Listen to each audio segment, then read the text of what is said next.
अम्बरीश महाराज जब भगवान के लिए भोजन बनाते थे ना सेवा के लिए, तो महाराज पहले समय में ये आधुनिक साधन तो चलते नहीं थे, चक्की अक्की होती, अब तो पिस जाता है आटा, पहले हाथ से पीसा जाता था है?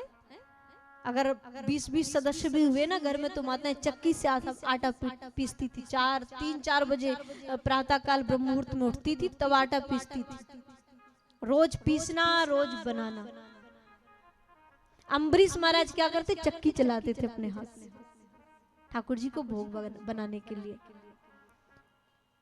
और महाराज जब अच्छी ग्रीष्म ऋतु रहती थी, गर्मी का समय, अम्बरीश महाराज चक्की चलाए। इतने बड़े राजा होने के बाद भी ठाकुर जी की सेवा अपने हाथ से, इतनी सी भी सेवा किसी को नहीं देते भगवान की। हाँ, होना भी यही चाहिए। यदि घर में मंदिर है ना, तो प्रयास ये करो कि सेवा केवल आप करो, अपने भगवान की सेवा आप खुद करो। और मैं आपको बताऊं, 3 चीजें ऐसी होती हैं जिनके लिए कभी नौकर नहीं रखना चाहिए।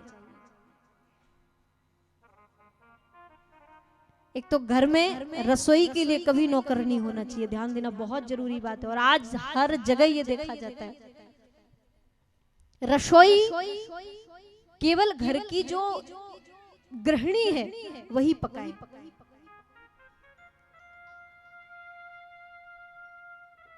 कभी भी रसोई के लिए, भोजन बनाने के लिए किसी नौकर को मत रखना।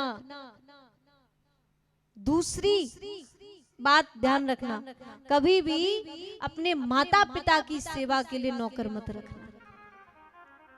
अपने हाथ से सेवा करना, जब तक बने तब तक करना, जब तक उनका शरीर है तब तक उनकी सेवा अपने हाथ से करना।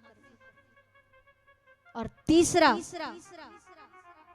घर में यदि ठाकुर जी हैं तो उनकी सेवा भी वो स्नान से लेकर के आरती तक, भोग तक, जो भी उनका होता है, उस सब सेवाओं को आप अपने हाथ से करें, कभी नौकर ना रखें। कभी कभी होता क्या है, जब बहुत जरूरी होता है तो हम कह देते तू कर लेना सेवा।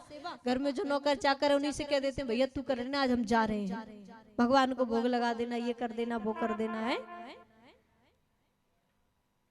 तो ये 3 चीजें जो है बहुत जरूरी है। और कभी भी इनके लिए किसी दूसरे के आश्रित मत रहिए।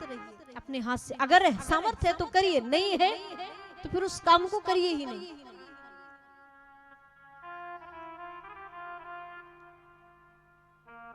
तो अम्बरीश महाराज जब भगवान को भोग बनाने के लिए जो है चक्की पीसते थे, तो उस समय पसीना बहता था गर्मी के कारण।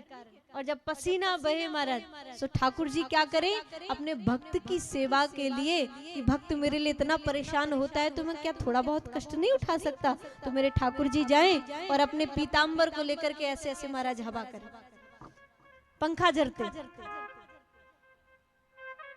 जब कभी पसीना टपकने लगे, भगवान अपने पीताम्बर से पोंछ देते।